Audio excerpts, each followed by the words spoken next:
Étant donné que c'est bientôt Noël, je m'habille en circonstance, avec un pull dégueulasse. Tu sais, c'est ce genre de pull où même juste quand tu le vois, t'as envie de te gratter le cul. Oh, mais voyons, t'es assez vulgaire en ce moment, qu'est-ce qui t'arrive, c'est la fin de l'année ou quoi? Bref, bonjour, j'espère que vous allez bien. Donc pour une nouvelle vidéo consacrée au Marvel, il faudrait peut-être que j'arrête de tourner sur mon siège, parce que c'est assez déstabilisant. Aujourd'hui, je vais faire une sorte de critique de Thor, le monde des ténèbres. Non, ne vous inquiétez pas, non, c'est quelque chose d'assez commun, d'assez commun. Je pense que personne n'a aimé le film, à part le réalisateur, et encore. Vous voyez, même si je suis un fan de Marvel, il y a parfois des dissonances. Donc, on va essayer de la faire assez rapide, pour pas trop vous faire chier, parce que je pense que j'ai le même avis que beaucoup de gens. Alors, qu'est-ce que j'ai pensé du film? Eh bien, tout simplement, je pense que le film est pas super bien. Déjà, de base, il est pas génial. Alors moi, déjà, il y a un truc que j'ai pas compris dans le film, juste avant de faire la critique un petit peu plus constructive. Dans Thor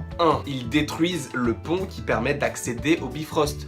Donc le Bifrost tombe dans l'eau, nous sommes d'accord. Alors comment se fait-il que dans Avengers, Thor arrive à retourner sur Terre? Parce que Loki lui-même demande à Thor comment il a pu arriver sur Terre, en évoquant quelle sorte de magie interdite a pu utiliser Odin pour envoyer son précieux fils Thor à la chevelure blonde magnifique sur Terre. C'est vrai que je pense que c'est une question que beaucoup se sont posées. Et dans Thor 2, on a le Bifrost comme si rien n'était cassé, comme s'il n'y avait jamais rien eu. Alors est-ce que c'est une incohérence ou est-ce qu'ils l'ont juste réparé? Mais je me demande quand même comment ils auraient pu le réparer en si peu de temps.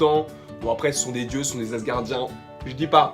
Enfin bon, c'était ma première incompréhension du film. Passons à la suite. Alors déjà je voudrais parler du méchant, Malekith. On est d'accord que c'est un elfe noir, comme tous ces autres sbires. Alors pourquoi est-ce l'un des seuls à avoir une expression faciale? Après vous allez me dire que la tête des sbires, en fait c'est qu'un masque. Peut-être. Pourquoi est-ce qu'on garde constamment ce masque qui ne donne aucune expression? Moi quand j'avais vu les photos du tournage à l'époque, je pensais juste que le masque, c'était juste quelque chose qui allait permettre de créer une sorte de 3D en post-production. Eh bien non, Il garde ce masque pourri que tu peux trouver à Babou à 2,50 €. Je tiens à préciser que cette vidéo n'a pas de placement de produit. D'ailleurs, je ne pense pas que j'accepterai. Si c'est pour faire de la pub pour des balais nettoyant les toilettes sur cette chaîne, je pense qu'il y aurait un petit problème. Bref, on n'est pas là pour parler de Babou. Donc oui, déjà il y avait cette incohérence au niveau des visages. Parce que oui, si ce sont des masques, on doit pouvoir voir leur visage quand même. Regardez dans Avengers, les Chitauri ont un masque, mais ils l'enlèvent pour qu'on puisse distinguer à quoi ils ressemblent sous le masque. Alors pourquoi ne l'ont-ils pas fait dans Thor, le monde des ténèbres?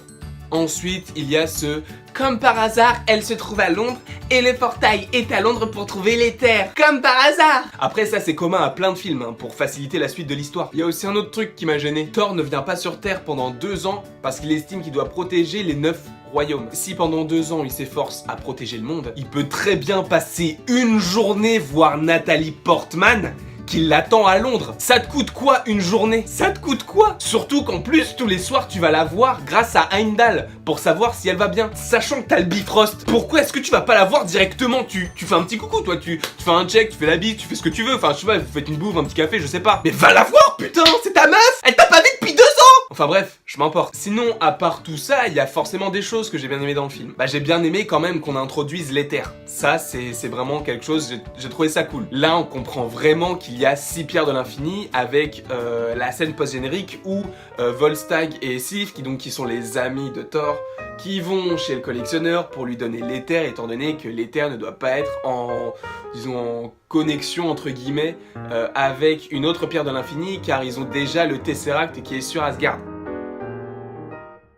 Ça, pour le coup, vraiment, j'ai trouvé ça cool. Parce que moi, à l'époque d'Avengers, je ne pensais pas qu'ils allaient faire les pierres de l'infini. Même si on avait le Tesseract, qui était une pierre bleue, la pierre de l'espace, qui permettait de créer des portails, je ne pensais pas qu'ils allaient développer cet arc. Mais avec l'information qu'il y a l'éther et donc 4 autres pierres en plus avec le Tesseract, ça annonçait quelque chose d'assez magique. J'ai bien aimé aussi le personnage de Loki qui ne cesse d'évoluer au fur et à mesure des films, qui est de plus en plus drôle, plus en plus sarcastique, et ça j'aime bien parce que dans un film où Thor semble un peu chiant, lui il apporte cette touche de folie quoi. Après j'ai pas vraiment parlé de Thor, mais Thor pour moi dans ce film, je l'ai pas trouvé utile du tout. Ça aurait pu s'appeler le monde des ténèbres tout court. Il est inexistant, c'est un peu l'outsider des Avengers. C'est un peu le Stade Rennais en Ligue 1, voilà. Il fait le show au début, mais après il est merdique, il sert pas à grand chose. Mais là le fait qu'il ne soit pas vraiment important dans son propre film, ça pose quand même un problème. À ce film, très sincèrement, en étant très gentil, je peux pas mettre la moyenne, je suis désolé, je vais mettre un 8 sur 20. Honnêtement, ce film mérite 8 sur 20 pour moi, et encore je pense que je suis gentil parce qu'il y a certaines personnes qui auraient mis en dessous de 5. Sachant que si vous voulez un élément de comparaison, à Captain America, le soldat de l'hiver, qui est pour moi l'un des meilleurs films Marvel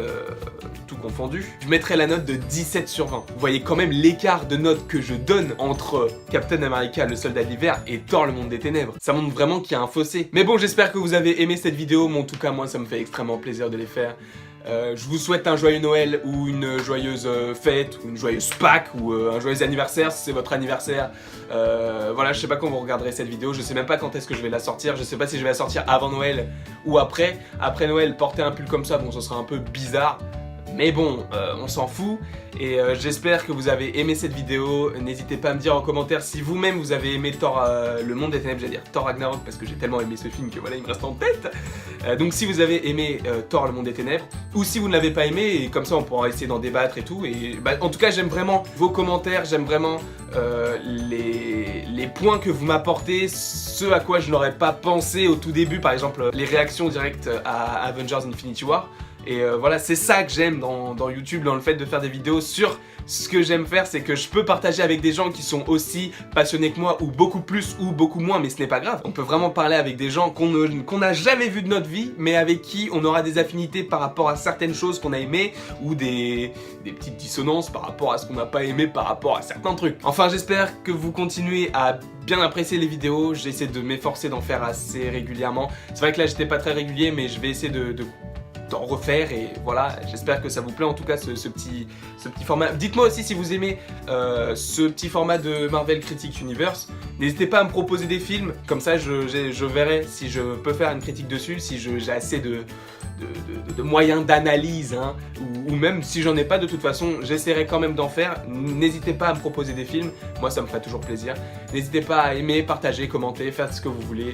C'est vous qui voyez, et je vous dis à la prochaine pour la prochaine, et merci à tous encore d'être là.